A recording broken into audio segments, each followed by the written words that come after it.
আল্লাহ পাকের কাছে দোয়া করছি, আল্লাহ তাআলা যেন হরিণাচালা ব্যবসায়ী এলাকাবাসীর উদ্যোগের আজকের এই মাহফিলকে এলাকাবাসীর জন্য হেদায়েত এবং নাজাতের উসিলা বানান। সকলে বলছি আমিন। আল্লাহ তাআলা যেন আজকের মাহফিলকে উসিলা করে অত্র এলাকা এবং পার্শ্ববর্তী এলাকা কোনাবাড়ি সহ সমস্ত মুর্দেগানের কবরে আযাবকে মাফ করুন। সকলে বলছি আমিন। বিশেষ করে যাদের ত্যাগ তিতিক্ষার মাধ্যমে, কোরবানির মাধ্যমে, সহযোগিতার মাধ্যমে আজকের মাহফিলের আয়োজন করা হলো, আল্লাহ তাআলা এই সকল ব্যবসায়ী ভাইদেরকে কবুল করুন। মুহতারাম হাজিরিন, পৃথিবীর সমস্ত মানুষ সফলতা চায়, কামিয়াবি চায়, ঠিক কিনা? সমস্ত মানুষ চায় কি করে আমার জীবনটা সফল হয়, কামিয়াব হয়। কেউ চায় না আমার জীবনটা নাকাম হোক, ধ্বংস হোক এবং ক্ষতিগ্রস্ত হোক। কেউ চায়? কেউ চায় না। পৃথিবীর সমস্ত মানুষ চায় সফলতা, শান্তি এবং কামিয়াবি, ঠিক কিনা?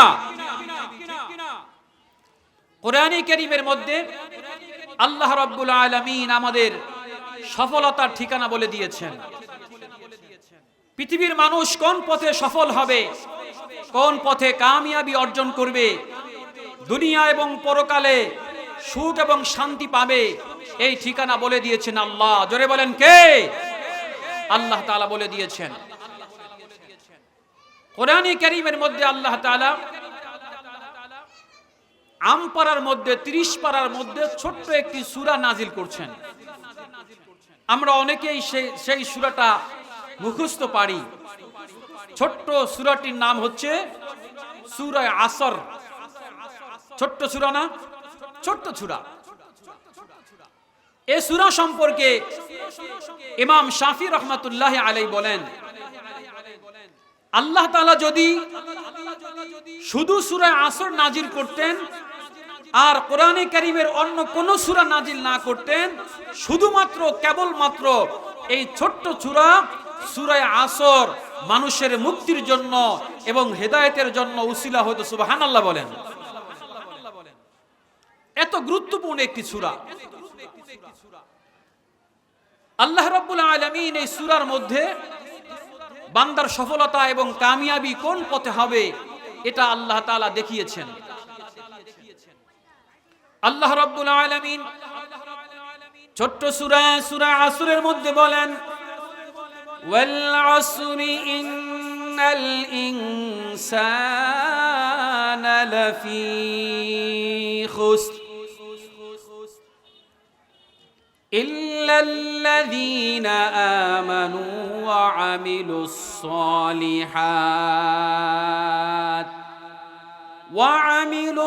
সালিহাতি ওয়া তাওয়াসাউ বিল হাক্কি ওয়া তাওয়াসাউ বিস সাবর। আল্লাহ বলছেন ওয়াল আসর, আসরের কসম, সময়ের কসম, যুগের কসম।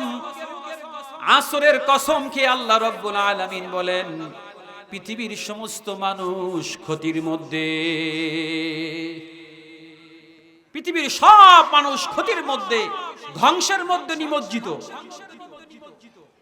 আল্লাহ তাআলা কসম খেয়েছেন ওয়াল আসর, সময়ের কসম, যুগের কসম, আসরের কসম। কি বলেন? আল্লাহর কথা কি মিথ্যা হতে পারে?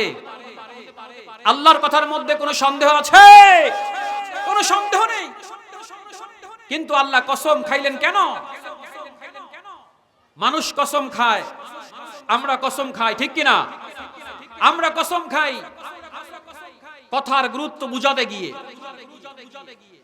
অর্থাৎ একজনে টাকা পায়, টাকা দিচ্ছি না, এখন তাকে গুরুত্ব দিয়ে বলার জন্য বলি খোদার কসম কালকে টাকা দিয়ে দিব, ঠিক কিনা বলেন? মানুষ কসম খায় তার কথাকে গুরুত্ব দেওয়ার জন্য, সত্যায়িত করার জন্য, সত্য প্রমাণ করার জন্য। কিন্তু আল্লাহর কথা কি সত্য নাকি মিথ্যা?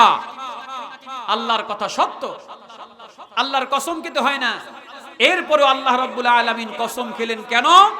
আল্লাহ তাআলা গুরুত্ব বুঝাতে গিয়ে যে কসমের পরে যেই কথাগুলো আমি তোমাদেরকে বলছি এই কথাগুলো অনেক গুরুত্ব বহন করে, ঠিক কিনা? মানুষ কসম খায় মূল্যবান জিনিসের, যেমন একজন ব্যবসায়ী কসম খায় তার ক্যাশ বাক্স ধরে বলে, আমি ক্যাশ বাক্স ধরে বললাম কালকে টাকা দিয়ে দিব, কারণ তার কাছে ক্যাশ বাক্সের অনেক দাম। একজন রিকশাওয়ালা তার রিকশার মধ্যে হাত দিয়ে বলে, আমি রিকশার মধ্যে হাত দিয়ে বললাম কালকে তোমার টাকা দিয়ে দিব। একজন মা বোন, একজন মহিলা যখন কথা বিশ্বাস করতে যায় তখন বলে, আমার সন্তানের গায়ে হাত দিয়ে কসম খাইলাম কালকে টাকা দিয়ে দিব, ঠিক কিনা? সন্তানের গায়ে কসম খায়, অর্থাৎ দামি জিনিসের মধ্যে কসম খায়। আমরা অনেকেই কসম খাই মাথার মধ্যে হাত দিয়ে, ঠিক কিনা? মাথায় হাত দিয়ে কসম খায়, পা থেকে নিয়ে মাথা পর্যন্ত আল্লাহ যতগুলো অঙ্গ দান করেছেন এর মধ্যে সবচাইতে দামি এবং শ্রেষ্ঠ অঙ্গের নাম মাথা, ঠিক কিনা? এজন্য বলে মাথায় হাত রেখে বললাম কালকে তোমার টাকা দিয়ে দিব, ঠিক কিনা বলেন? তাহলে আল্লাহ রাব্বুল আলামিন কসম খাইলেন কিসের? আল্লাহ তাআলা কসম খাইলেন হায়াতের, আল্লাহ তাআলা কসম খাইলেন সময়ের, আল্লাহ তাআলা কসম খাইলেন যুগের। ওয়াল আসরি, আমি সময়ের কসম খাইলাম। আসরের কসম খেয়ে, সময়ের কসম খেয়ে আল্লাহ রাব্বুল আলামিন আমাদেরকে বুঝাতে চাইলেন, বান্দা দুনিয়ার মধ্যে আমি তোমাদেরকে যত নিয়ামত দান করেছি এর মধ্যে অন্যতম একটা নিয়ামত, মূল্যবান একটা নিয়ামতের নাম হচ্ছে হায়াত, ঠিক কিনা? মূল্যবান এবং দামি একটা নিয়ামতের নাম হচ্ছে হায়াত, জীবন। আল্লাহ রাব্বুল আলামিন বলেন, আল্লাযী খালাকাল মাউতা ওয়াল হায়াতা লিয়াবলুয়াকুম আইয়ুকুম আহসানু আমালা। আল্লাযী, মহিমান্বিত সত্তা, যিনি সৃষ্টি করেছেন জীবন, দিয়েছেন হায়াত এবং সৃষ্টি করেছেন মৃত্যু। এই হায়াত কার দান? জোরে বলেন, কার দান? হায়াত কে দিয়েছে? আল্লাহ দিয়েছে। অতএব এই হায়াতের অনেক দাম। এই যে হায়াত, এই যে জীবন, এই জীবনকে ব্যয় করে, এই সময়কে ব্যয় করে কেউ দামি হয়ে যায়, আবার এই সময়কে নষ্ট করে কোনো ব্যক্তি ফাসিক এবং ফুজ্জার হয়ে যায়। সময়কে যথার্থভাবে ব্যয় করে মানুষ দামি হয় দুই প্রকার। এই সময় ব্যয় করে দুনিয়ার মানুষ দামি হয়, ডাক্তার হয়, ইঞ্জিনিয়ার হয়, উকিল, মুক্তার, জজ, ব্যারিস্টার হয়। সময়কে ব্যয় করে মানুষ দামি হয়, সময়কে ব্যয় করে ব্যবসায়ী লাভবান হয়, ব্যবসায়ী অর্থবিত্তের মালিক হয় সময়কে ব্যয় করে, ঠিক কিনা? আবার এই সময়কে ব্যয় করে মানুষ হাফেজ হয়, আলেম হয়, মুফতি হয়, মুহাদ্দিস হয়, শাইখুল হাদিস হয়, মুমিন মুত্তাকি হয়। সময় মূল্যায়ন করে কোনো ব্যক্তি তাহাজ্জুদ নামাজ পড়ে আল্লাহওয়ালা হয়, ঠিক কিনা? এই সময় ব্যয় করে কোরআনে কারীমের তিলাওয়াতের মাধ্যমে মানুষ মুত্তাকি হয়, ঠিক কিনা? সময় ব্যয় করে মানুষ দান সাদকা করে, সময় ব্যয় করে মানুষ আল্লাহওয়ালা হয়ে যায়, মুমিন মুত্তাকি হয়। এই যে আজকে আমরা মাহফিলের মধ্যে এসেছি, উলামায়ে কেরামের কথা শুনতে এসেছি, আমাদের এই সময়ের মূল্য আল্লাহ দিবেন কিনা? অবশ্যই দিবেন। আবার এই সময়কে নষ্ট করে দাবা খেলে, ক্রিকেট খেলে, ফুটবল খেলে, জুয়া খেলে, মদ খায়, অন্যায় কাজের মধ্যে সময় নষ্ট করে ফাসিক হয়, ফুজ্জার হয়, বেদিন হয়, কাফের হয়, মুশরিক হয়, ঠিক কিনা বলে? সময় ব্যয় করেই একজন সময়কে মূল্যায়ন করে আল্লাহওয়ালা হয়, মুত্তাকি হয়, আর একজন সময়কে নষ্ট করে ফাসিক ফুজ্জার হয়, নাফরমান হয়, ঠিক কিনা? এই যে আল্লাহ আমাকে সময় দান করলেন, হায়াত দান করলেন, এই হায়াতটা অনেক দামি, ঠিক কিনা? অনেক মূল্যবান। এই সময়টা কিন্তু আমাদের আস্তে আস্তে কমে যাচ্ছে, আমাদের থেকে সময়টা ব্যয় হয়ে যাচ্ছে। সময়টা দৈনিক আমার থেকে আমার হায়াত থেকে একটা দিন চলে যাচ্ছে, একটা ঘন্টা যাওয়া মানে আমার হায়াত কমে যাওয়া, একটা মিনিট যাওয়া মানে আমার হায়াত থেকে মিনিটটা মাইনাস হওয়া, ঠিক কিনা? যেমনি ভাবে বরফ গলে যায়, বরফ গলে না, এই বরফ গলতে গলতে এক সময় বরফ শেষ হয়ে যায়, পানি হয়ে যায়। ঠিক মানুষ এক সময় তার হায়াত শেষ হতে হতে তার ঠিকানা হয়ে যায় কবর, ঠিক কিনা? হায়াত শেষ হয়ে যায়। আমরা আমাদের হায়াতের, আমাদের জীবনের আমরা মূল্য দিচ্ছি না। হেলায় খেলায়, অবহেলায়, রং তামাশায়, বন্ধু বান্ধবের আড্ডায়, লুডু দাবা খেলে, ক্যারাম বোর্ড খেলে, মোবাইল টিপে, ফেসবুকের মধ্যে আমার হায়াতটাকে, আল্লাহর জীবন যে দিয়েছেন আল্লাহ আমাকে, এই হায়াতটাকে নষ্ট করে দিচ্ছি। কাল কিয়ামতের ময়দানে আল্লাহ আমার থেকে হায়াতের হিসাব নিবেন, ঠিক কিনা? আপনাদেরকে একটা দৃষ্টান্ত দিলে বুঝবেন যে হায়াতের কত দাম, এই হায়াতের কত মূল্য। একটা সন্তান বিদেশে থাকে, তার মা বাংলাদেশে। সন্তান যখন শুনল আমার মা অসুস্থ, মেডিকেলের মধ্যে ভর্তি হয়েছে, সন্তান চিন্তা করলো মাকে দেখতে যাওয়া দরকার। সন্তান পাগল পাড়া হয়ে গেল, আমার মা জনম দুঃখিনী মা 10 মাস 10 দিন আমাকে গর্ভে ধারণ করেছে, আমার সেই মা মুমূর্ষু অবস্থায় মেডিকেলে ভর্তি, কি হবে আমার টাকা দিয়ে? সে অনেক টাকা, বেশি টাকা দিয়ে টিকিট কেটে বিদেশ থেকে, আমেরিকা, লন্ডন থেকে মাকে দেখার জন্য চলে আসে কিনা? মাকে এক নজর দেখার জন্য, শেষ দেখার জন্য, মার সাথে শেষে একটা কথা বলার জন্য সন্তান লক্ষ লক্ষ টাকা খরচ করে বাংলাদেশে চলে আসে। সন্তান আসার সময় ফোন দেয়, মা কেমন আছে? ভাই বলেন মার অবস্থা বেশি ভালো না, মাকে দেখতে হলে তাদের তাড়াতাড়ি রওনা করো। আবার প্লেনে বসে, প্লেন ছাড়ার আগে ফোন দেয় ভাইয়ের কাছে, ভাই রে আমার মাটা এখন কেমন আছে? ভাই বলে ভাই মা এখন আইসিইউতে ভর্তি, ঢাকা মেডিকেলে ভর্তি আছে। সন্তান প্লেন থেকে নেমে আবার ফোন দেয়, মার কি অবস্থা রে আমার মা? ভাই বলে তাড়াতাড়ি আসো, এখনো মা আছে। মা খালি বারবার তোমার কথা জিজ্ঞেস করে।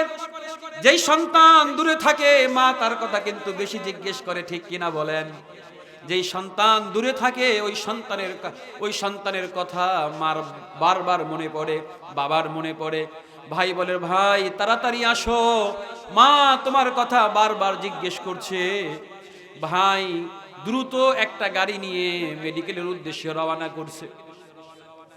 যখন মেডিকেলের সামনে গাড়ি থেকে নামলো, নেমে যখন মেডিকেলের মধ্যে ঢুকলো, কেবিনের মধ্যে ঢুকে দেখে সবাই হাউমাউ করে কান্নাকাটি করছে। তখন বুঝতে আর বাকি থাকলো না, আমার মা মনে হয় দুনিয়াতে বেঁচে নাই।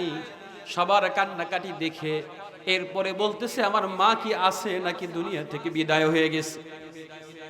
সবাই কেঁদে বলে রে ভাই এতক্ষণ তো ছিল, এই যে 1 মিনিট হলো তুমি যখন নিচে নামছো গাড়ি থেকে, 1 মিনিট হলো মা দুনিয়া থেকে বিদায় নিয়ে চলে গেছে ভাই। তখন ওই সন্তান হাউমাউ করে চিৎকার করে আর কান্নাকাটি করে আর আফসোস করে বলে গো আল্লাহ, মাকে দেখার জন্য বিদেশ থেকে লক্ষ লক্ষ টাকা খরচ করে আসলাম, শেষ মুহূর্তে মাকে এক নজর দেখবো, মাকে এক নজর দেখে আমি মাকে ডাক দিব, মাকে ডাক দিয়া বলবো মা আমি তোমার সন্তান কামাল, আমি তোমার সন্তান, আমি আসছি তোমাকে দেখার জন্য। আমার মা আমাকে ডাক দিয়ে বলবে বাবা আমার কাছে আয়। এই যে মা আমাকে একবার বাবা বলে ডাকবে, এই একটা ডাক শোনার জন্য বিদেশ থেকে আমি চলে আসছি। কিন্তু চিৎকার করে সন্তান কাঁদছে।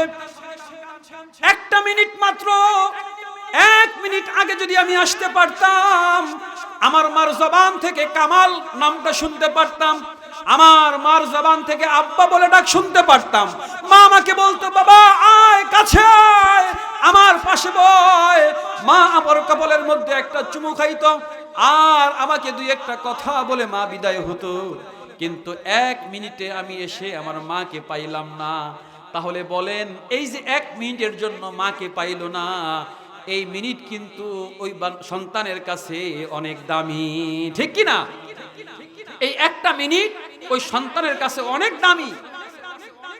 1 মিনিট আগে আসলে, 2 মিনিট আগে আসলে মাকে পাওয়া যাইতো, জীবিত পাইতো, মাকে মা বলে ডাকতে পারতো, আর মাও বলতো বাবা আমি আসি, বাবা বাবা আব্বা তুই আমার কাছে আয়, ঠিক কিনা বলেন? তাহলে সময়ের দাম কত? আরেকটা দৃষ্টান্ত দিচ্ছি, দেখেন সময়ের দাম কত। আমরা কিন্তু সময়ের দাম দেই না। কই সময় কাটে না। কই কি করস? কই দাবা খেলায়া সময় পার করি, লুডু খেলায়া সময় পার করি, গেমস খেলায়া সময় পার করি, ফেসবুক চালায়া সময় পার করি। সময় পার হয় না, আমরা সময় কাজে লাগাতে পারি না, ঠিক কিনা বলেন? দেখেন সময়ের মূল্য আল্লাহ ওয়ালারা কেমনে সময়ের মূল্য দিয়েছে। ও মুসলমান ভাইরা রে আমার, একজন আল্লাহ ওয়ালা তিনি রুটি খাইতেন না, ছাতু খাইতেন। কিন্তু কয়েকদিন ছাতু খাওয়ার পরে তিনি দেখতেছেন হঠাৎ করে একদিন দেখা যায় সেই ছাতুকে গুলাইয়া পানি দিয়া এরপরে গ্লাসের মধ্যে নিয়ে ছাতু খেয়ে ফেলেন। একজন জিজ্ঞেস করলো, হুজুর আপনি তো রুটি খান না, সময় লাগে, ছাতু খান কম সময়ের জন্য, কিন্তু এখন দেখি আবার আপনি ছাতুকে গলিয়ে পানি দিয়ে খান, কারণ কি?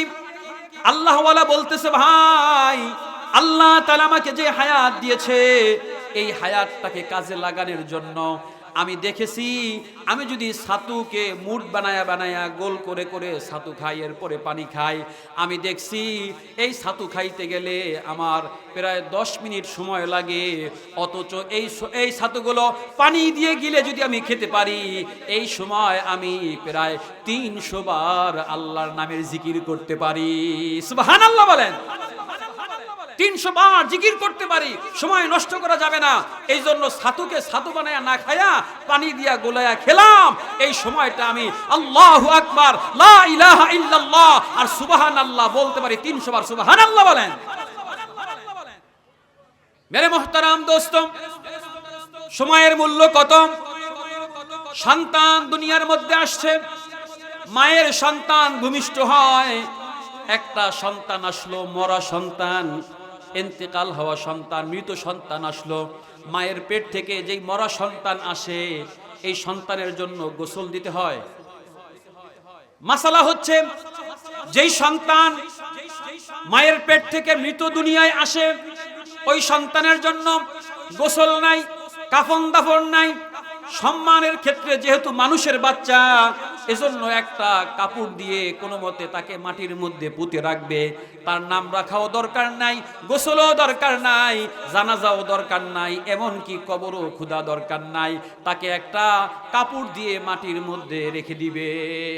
কিন্তু অপরদিকে একটা মায়ের সন্তান হলো, সন্তান হয়ে মাত্র একটা চিৎকার করলো, একটু আওয়াজ করলো, কান্নাকাটি করলো, তার সময় ছিল মাত্র 10 সেকেন্ড, সময় ছিল 30 সেকেন্ড, সময় ছিল 1 মিনিট। 1 মিনিট দুনিয়ার মধ্যে হায়াত ছিল, জীবন ছিল। সে কান্নাকাটি করলো। 1 মিনিট দুনিয়ায় বাঁচার কারণে দেখেন এই জীবিত লোকটার 1 মিনিটের হায়াতের কত দাম। এই সন্তানটাকে কাপড়ের মধ্যে পেঁচিয়ে মাটির মধ্যে রাখা যাবে, মাটির মধ্যে পুঁতে রাখা যাবে না। এই সন্তানের জন্য যে 1 মিনিট হায়াত পেয়েছে, এই সন্তানকে একটা নাম রাখতে হবে, সন্তানকে গোসল করাতে হবে, সন্তানকে কাফন পরাতে হবে, এমনকি সন্তানকে জানাজা পড়াতে হবে। এরপরে বড় মানুষকে যেভাবে কবর দেয়, ঠিক 1 মিনিটের হায়াতের ওই বাচ্চাটাকে সেভাবে কবর দিতে হবে। নাম রাখা, গোসল করানো, কাফন দাফন সব ঠিক আছে, কিন্তু তার হায়াত ছিল কয় মিনিট? জোরে বলেন কয় মিনিট? 1 মিনিট। এই 1 মিনিটের কারণে তার নাম রাখতে হবে, জানাজা, কাফন দাফন, কবর সব কিছু করতে হবে। কারণ কি? যে এই 1 মিনিটের দাম আল্লাহ পাকের কাছে অনেক বেশি। সুবহানাল্লাহ বলেন। এই যে 1 মিনিট হায়াত পেল, এই 1 মিনিটের কারণে শুধু দুনিয়ায় সম্মান না, এই বাচ্চা কাল কিয়ামতের ময়দানে আল্লাহ রাব্বুল আলামিনের পক্ষ থেকে জান্নাতি পুরুষ হয়ে যাবে। সুবহানাল্লাহ বলেন। 1 মিনিটের কারণে কাল কিয়ামতের ময়দানে সে জান্নাতি হবে। সুবহানাল্লাহ। শুধু জান্নাতি না, শুধু জান্নাতি না, যে বাচ্চাটা 1 মিনিট দুনিয়ায় হায়াত পেয়েছে ওই বাচ্চাটাও কাল কিয়ামতের ময়দানে যখন আল্লাহ বলবেন যাও যাও, তোমার কোনো গুনাহ ছিল না, তুমি বিনা হিসাবে জান্নাতে চলে যাও, জান্নাতের সার্টিফিকেট পাবে। সার্টিফিকেট পাওয়ার পরেও তিনি যাবেন না। ছোট্ট বাচ্চা জান্নাতের মধ্যে প্রবেশ করবে না। ফেরেশতারা জিজ্ঞেস করবে, রে কিরে, তোমার হাতে জান্নাতের কার্ড, তুমি জান্নাতে প্রবেশ করো না কেন? সেই ছোট্ট বাচ্চা কি বলবে? বলবে না না, আমি 1 মিনিট হায়াতের মাধ্যমে আমি জান্নাতি হলাম, যার উসিলায়, যেই মায়ের উসিলায়, যেই বাবার উসিলায়, যেই মায়ের পেটে 10 মাস 10 দিন ছিলাম, ওই মাকে ছাড়া আমি জান্নাতে প্রবেশ করব না। সুবহানাল্লাহ বলে। ওই 1 মিনিটের হায়াতের কারণে সন্তান তো দুনিয়ায় সম্মান পেয়েছে এবং পরকালে জাহান্নামী বাবা এবং মাকে জাহান্নাম থেকে মুক্ত করে আল্লাহর জান্নাতে নিয়ে। সুবহানাল্লাহ বলেন। তাহলে সময়ের দাম আছে কি নাই বলেন? কিন্তু সেই সময়ের দাম আমরা দিচ্ছি না। আল্লাহ রাব্বুল আলামিন এখানে এটাই বলেছেন, ওয়াল আসরি ইন্নাল ইনসানা লাফি খুসর। সময়ের কসম, সময়ের কসম, যেই সময় তোমরা হেলায় খেলায় অবহেলায় দোকানপাটে টিভি দেখে দেখে, দোকানের মধ্যে টিভি দেখে দেখে তোমরা সময় নষ্ট করছো। দিনের বেলা কাজ করছে আর মাগরিবের পরে চার দোকানে বসে বসে টিভি দেখে, সময় পার হচ্ছে না। আল্লাহ, এই সময় কি আল্লাহ দিছে আল্লাহর নাফরমানি করার জন্য? এই সময় কি আল্লাহ দিছে টিভি দেখার জন্য? এই সময় কি আল্লাহ দিছে ফেসবুক চালানোর জন্য? আল্লাহ সময় দিছে কাজে লাগানোর জন্য। কি কাজে লাগাবা? যে এই সময়ের মধ্যে একবার সুবহানাল্লাহ বলো তো আল্লাহ তাআলা তোমার জন্য জান্নাতের মধ্যে একটা গাছ লাগাবেন, যেই গাছটা এত বড় হবে, এত বড় হবে যে আরবের একটা তেজি ঘোড়া 500 বছর দৌড়ালেও সেই গাছের ছায়া শেষ করতে পারবে না। সুবহানাল্লাহ বলেন। তোমার হায়াতের মধ্যে যদি একবার সুবহানাল্লাহ বলো, নবীজি বলেন, আল্লাহ তাআলা বলেন, ও আমার ফেরেশতারা, আমার বান্দা আমাকে বলেছে সুবহানাল্লাহ, মানে আল্লাহ পবিত্র। আল্লাহ বলেন, বান্দা তুমি যদি আমাকে পবিত্র বলো তাহলেও আমি পবিত্র, তুমি যদি আমাকে পবিত্র না বলো তাহলেও কিন্তু আমি পবিত্র। ঠিক কি না? আল্লাহ সুবহান, আল্লাহ পবিত্র, ঠিক কি না? আল্লাহ রাব্বুল আলামিন বলেন, এই যে হরিণাচালা ব্যবসায়ী এলাকাবাসীর উদ্যোগে আজকের মাহফিলে আমার বান্দারা বসে বসে সুবহানাল্লাহ বলছে, ও আমার ফেরেশতারা তোমরা সাক্ষী থাকো, যেই বান্দা আমাকে পবিত্র বলল আমি আল্লাহ ওই সমস্ত ব্যক্তিকে গুনাহ মাফ করে দিয়ে আমি আল্লাহ পবিত্র বানায়া দিলাম। হাদিসের মধ্যে নবীজি বলেন, মান ক্বালা সুবহানাল্লাহ তামলাউ মা বাইনাস সামাই ওয়াল আরদ, যে ব্যক্তি একবার সুবহানাল্লাহ বলবে আল্লাহ রাব্বুল আলামিন ওই বান্দার আমলনামার মধ্যে জমিন থেকে আসমান পর্যন্ত সকল খালি জায়গাগুলো নেকি দ্বারা ভর্তি করে দিবেন। সুবহানাল্লাহ বলবেন না? সুবহানাল্লাহ তো ফজিলত বলতেছি। নবীজি বলছেন, যে ব্যক্তি একবার সুবহানাল্লাহ বলবে ওই ব্যক্তির জন্য আল্লাহ এই পরিমাণ সওয়াব দান করবেন, তামলাউ মা বাইনাস সামাই ওয়াল আরদ, জমিন এবং আসমানের মধ্যে যত ফায়কা জায়গাগুলো আছে এই সবগুলো আল্লাহ পরিপূর্ণ করবেন সওয়াব দিয়ে। সুবহানাল্লাহ বলেন।